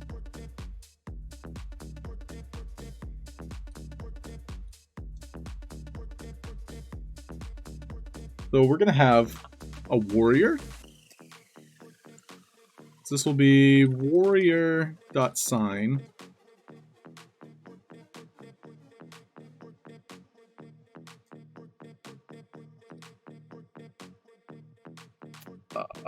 I'm just deciding on a naming convention here. Yeah, we'll just do warrior.sign. Then on the opposite side, we're gonna have zombies. Let's do zombie.sign.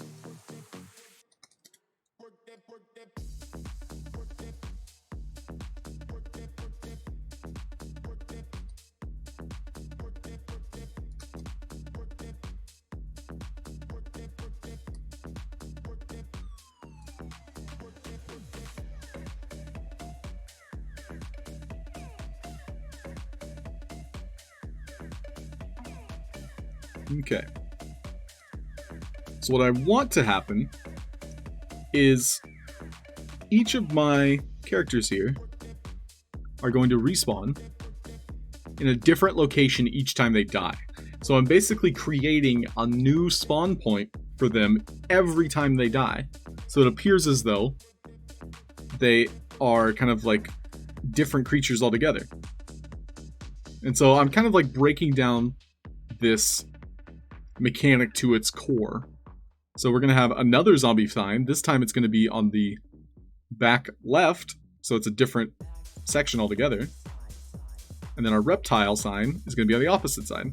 So we're doing kind of like a square here. So we're going to make a melee enemy and a melee enemy. I'm going to go ahead and give my player full power gear. That way I don't have to equip it in game.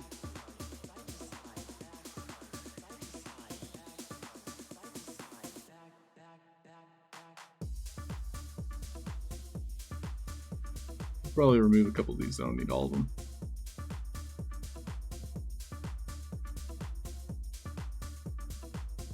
Declared on Wednesday officially. Yo, that's great. And they'll be on season 4, maybe? I guess. That'd be exciting. I am Bengali.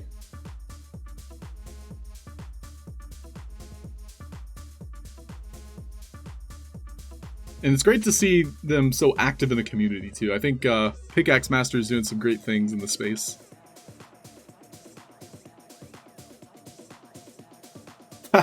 Tom, I see it. If I pick you up, does that remove it? Oh, it does.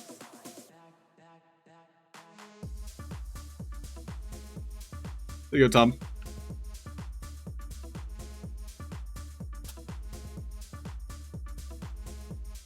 Alright, so when we destroy him, we want him to respawn specifically.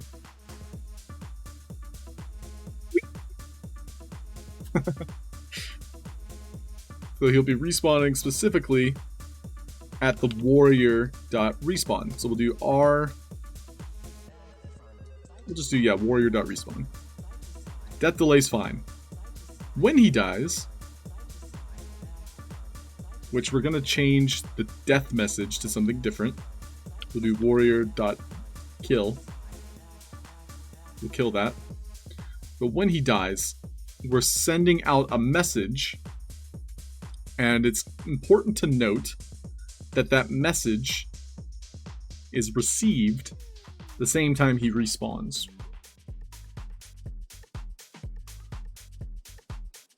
Ooh, Keeper Top Shot, Saboteur on one of the D&D sessions.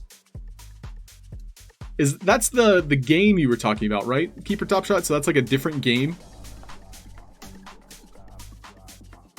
I can see my house from here, says Tom. Nope. Alright, who else gets a turn? Sparky? That does sound fun. I would love to play more board games, especially online. Because we have a great community that wants to, you know, play games together. Why not? Why not? So, a message is being sent out that causes the spawn point to change. So, that spawn point, I'm going to make a new mechanic for. So, we're going to do warrior dot respawn. We'll do R1. I really want to be more specific as to what's happening. So I'm going to do respawn.1. So warrior.respawn.1. So at first, we're going to have the asset spawner. Asset being spawned. We'll just use a number pad. And so this first number pad is going to originally be there. And so that will be on our start game. So I'm going to have a detect pad notice me when I start the game.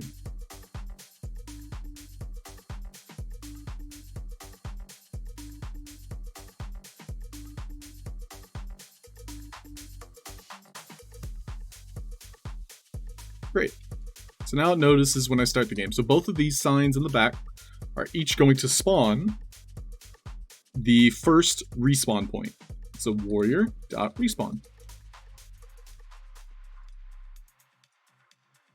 And then same thing on the opposite side, which we'll set up after the zombie. And each of these are going to have... we can use a health component, sure. We'll try that instead of the plant. That way we can actually see him as well. So same deal on this side. I'm going to change up the music. We'll do something a little more chill.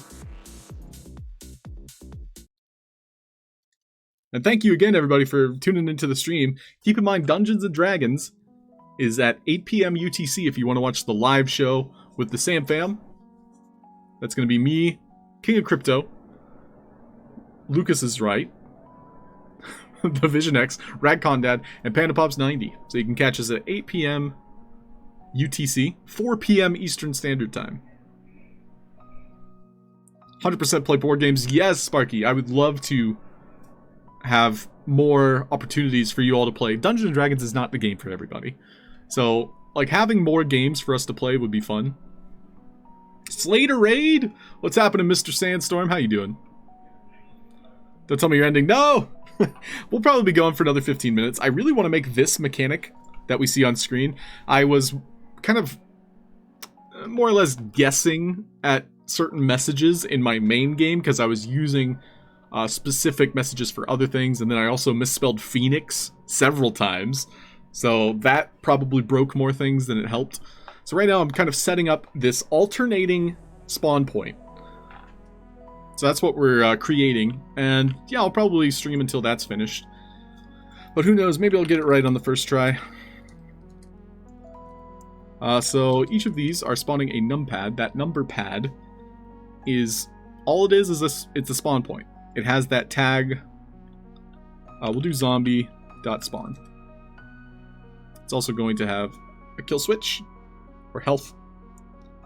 And it needs the start game.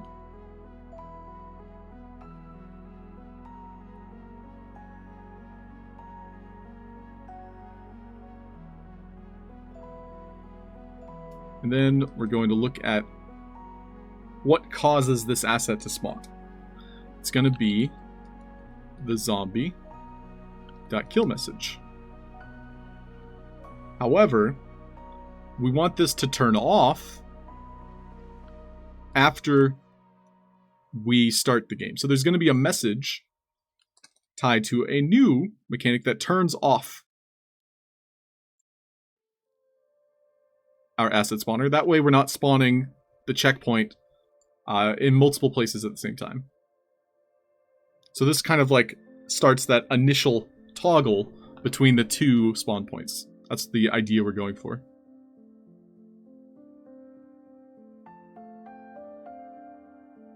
And Garnican says, can you show how you customize the health component on the spawned asset? So Garnican, when it comes to a spawned asset, we unfortunately do not get to edit that health component. Instead, you need to understand what the default settings of a health component are. So if you take a look at the default settings of a health component, I haven't adjusted anything. What you can use is the kill message, and inside of the asset spawner itself, you can adjust what the tag is. So you can use that kill tag, so the kill message plus the tag of the asset, and you can use that to your benefit. However, you cannot customize the asset spawn's health itself. So, and yeah, keep your top shot. It sounds like a fun game.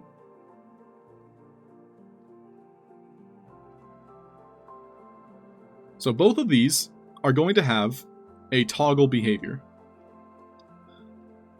So the toggle message is going to be when it dies. So our warrior.kill. And initially, we want this one to be on. So then we're also going to set up, on the other side here, the same kind of asset spawner behavior. So I can actually duplicate this one.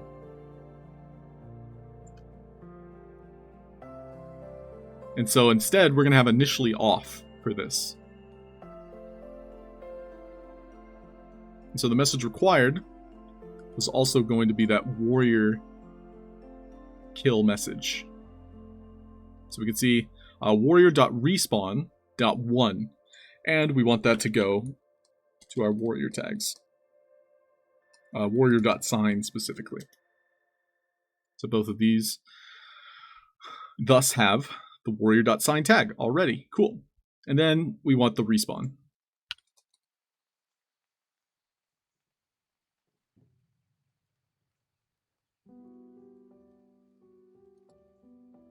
And so just by having that toggle, we should be good. We can go ahead and remove the start game from this one though. So what should happen is it's going to spawn each of these number pads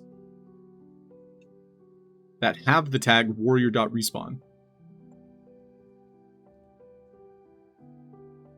And so our warrior here, he's going to respawn at the warrior.respawn. Let's just see what happens. The game crashed.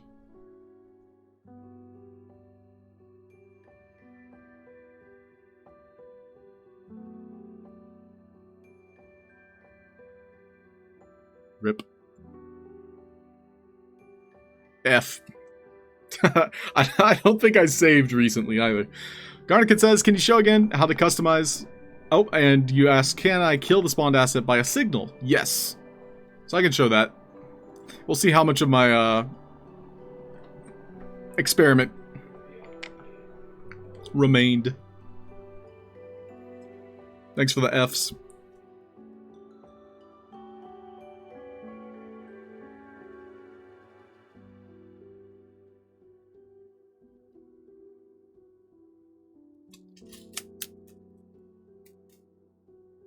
Have you tried turning it off and on again?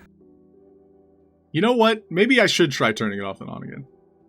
You know what? That's a good idea.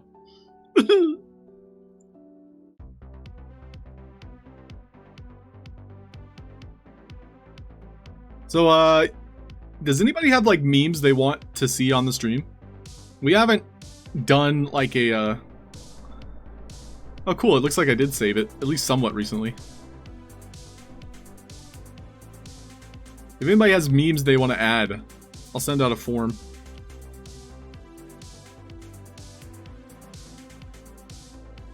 I know it's not free. I need to start charging you guys for your coins.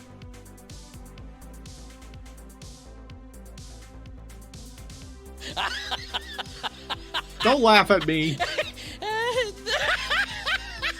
Don't laugh. Don't laugh at me. Stop.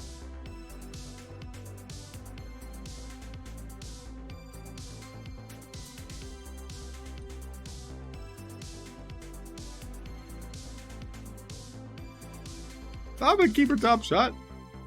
Alright, let's see what remained. Nothing. Cool. So if anybody has memes or a custom NFT, if you have 5 coins, you can also fill out this form for that custom NFT. Or if you have a meme in mind, send me your favorite meme. Such as the Raffle Lion. And no, it's not for free.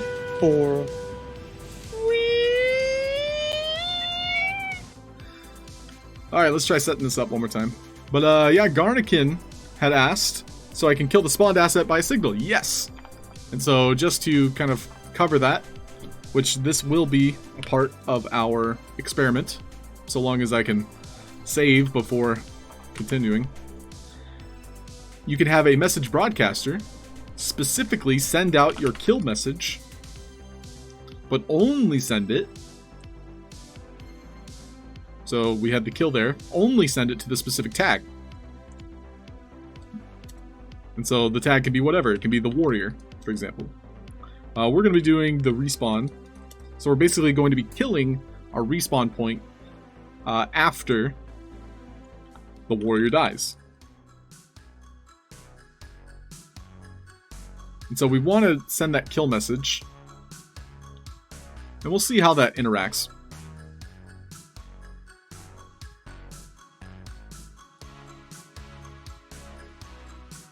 I looked over here and I was like, wait, why do I have all these cats and dogs there? So let's go ahead and set up our spawn points again. So asset spawner, spawning a number pad, doesn't matter what. This is basically a tagged asset that has the warrior respawn. And we're giving the health component.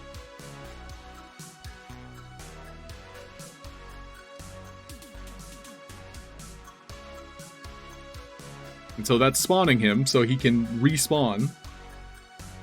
And we want the toggle behavior that toggles on and off every time the respawn message goes out. Actually, we're going to want a different toggle. So this is where having that number at the end makes sense. At least for me. I'll be sure to try and connect the dots, you know, when we finish it.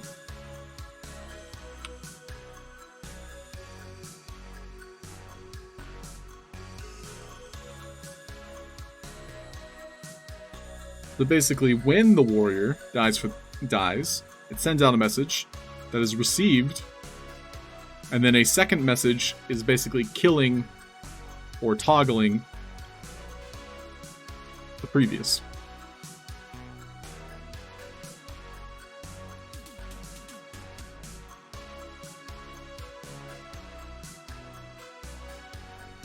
So we want to toggle it on and off. So this one will be initially on, and I'll duplicate it, and then we'll have one that's initially off.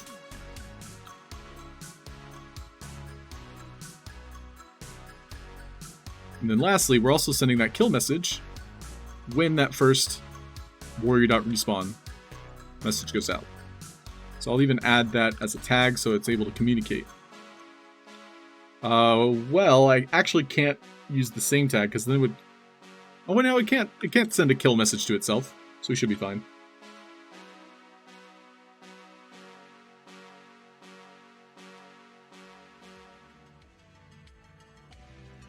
Now that I've actually saved it. And for this kind of experiment, I'm actually just going to remove my zombie. I'll turn him off. I'll just literally toggle him to where he's initially off. So he's not going to do anything. He won't interact with me. So our zombie won't do anything, but our warrior here, he will respawn at the warrior.respawn tag. We don't need a death message, so I'm going to just turn it to off. And he's going to be sending out that kill message. No, we want him to have the respawn message. We'll see what happens.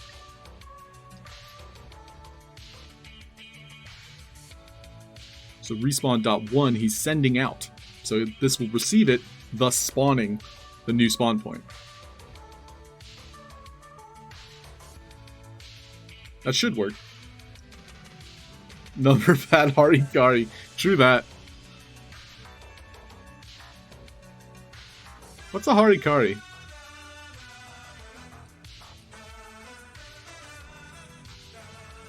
Oh, that's the ritual. Yeah, I thought that was seppuku. Is that the same thing? Yeah, it's the same thing. I always called that as a seppuku. Did it save our equipment? Yeah, it did. So, the last thing was the start game. So we're going to put the start game on whichever one is currently on. So this one's currently on. It's going to spawn on start game, which is a one-time event. So detect entity, start game, only once.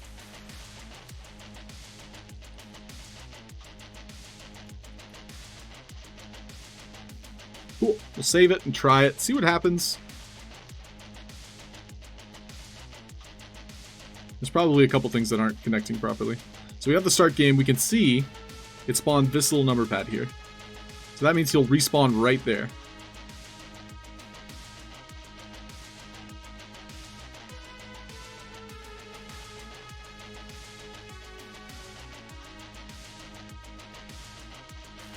And so we saw it destroyed itself. However, it did not spawn the new one. So if I kill him again... Oh, it did spawn the new one. But now he's stuck on that asset.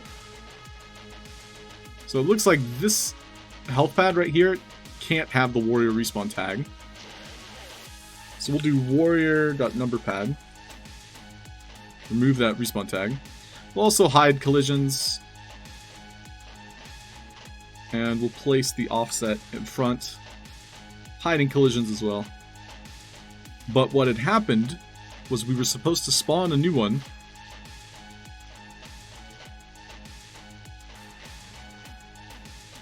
I'm going to reduce the health.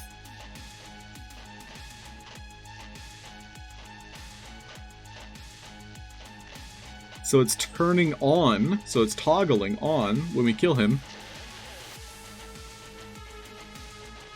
And by toggling him on, that means when we defeat him this new time, it's supposed to spawn a new number pad.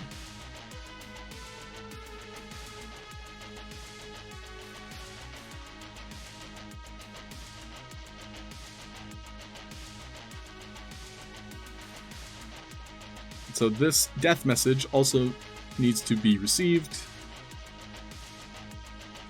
Warrior.numberPad. So we can see I start the game, it spawns that number pad. Respawning our guard, who is now spawning over here.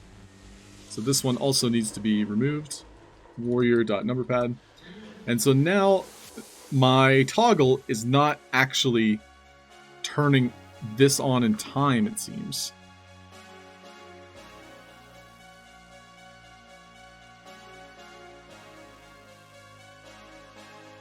Oh, because it has a warrior.sign tag, I think we also need this to have warrior.numberPad.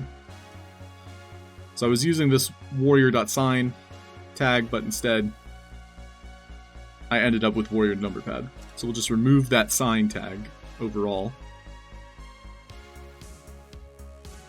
That way everything's communicating. Garnican, yay! Glad to hear it. Are you participating in the Tower Defense Game Jam? If so, best of luck.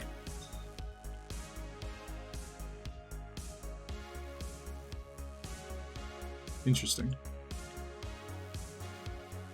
So right now, this one is not currently spawning. So we gotta take a look at this. So it's supposed to turn on and off. It's supposed to toggle. So it looks as though the toggle message isn't communicating with the number pads. That's correct. So we want warrior.numberpad. I see. So I was sending it to the wrong tag, I think. The warrior.respawn tag.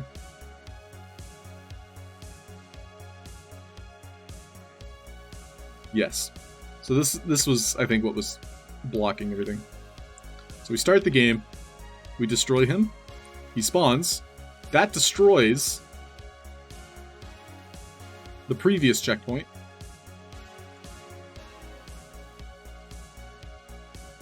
So now this time when I destroy him, he should spawn over there. Nice. So now if I destroy him again, he'll spawn there. Spawn him. He'll spawn there. Destroy him. He'll spawn here. Nice. So we have this endless loop now. So this is what I wanted to set up with our Phoenix.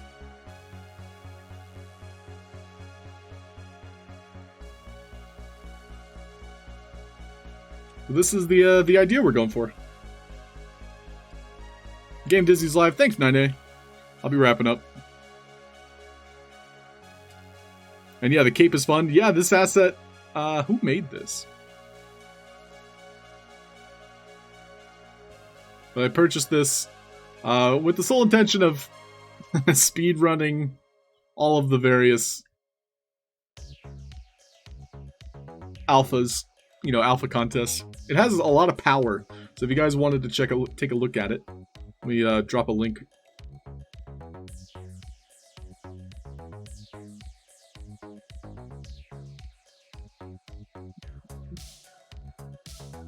Which collection was it in? I thought it was a recent collection.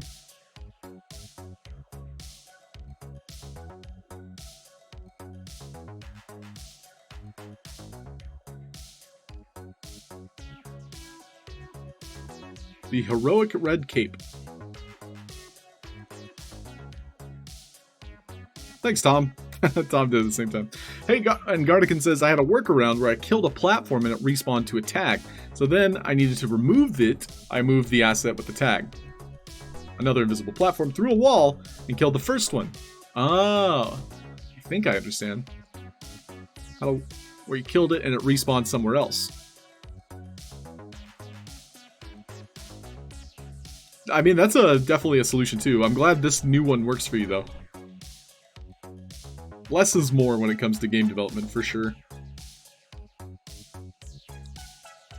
So our friend Game Dizzy's live. We're going to be hopping into his stream pretty soon here. Also check out our friend TDD Animator.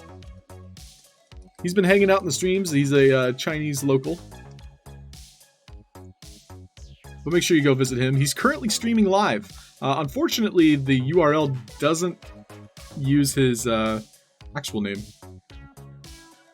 So that URL might not work. So try this one. But he's currently making voxel art.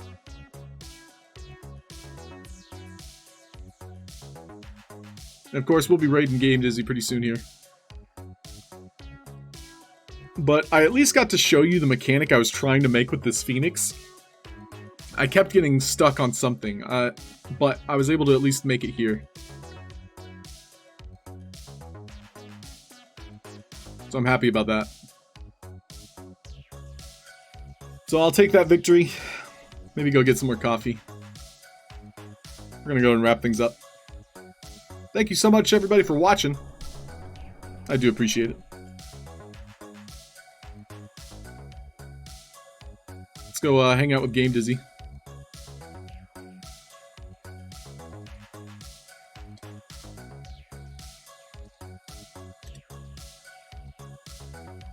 Thank you guys, I appreciate it. It's in your shopping cart. Oh, I see, Tom. Well, I hope you pick one up. See you later, Keeper Top Shot, Garnican. Wicked. Congrats again, Wicked. Thank you, Wet Noodle. Wet Noodle, when are you streaming again? You may be worthy. You guys didn't know Wet Noodle prove me wrong. is often streaming. So is our friend O24K. Hoya? Hoya, hoya, hoya. You know him, you love him. Go check out the Sam Fam. Noisy Noob, thank you, my friend. Kay, thanks for the bits. Little Legion, have a great one. Have a good day. Woo! Sparky Stickle, thank you. Family. I love that emote, Sparky. I want that emote with the Yoda. Bengali, catch you later, buddy. Alright, guys, go hang out with Game Dizzy. I'll talk to you soon. Have a great weekend if you're around D&D at 8 p.m. UTC. We're doing combat. A lot of combat to wrap up. Sayonara.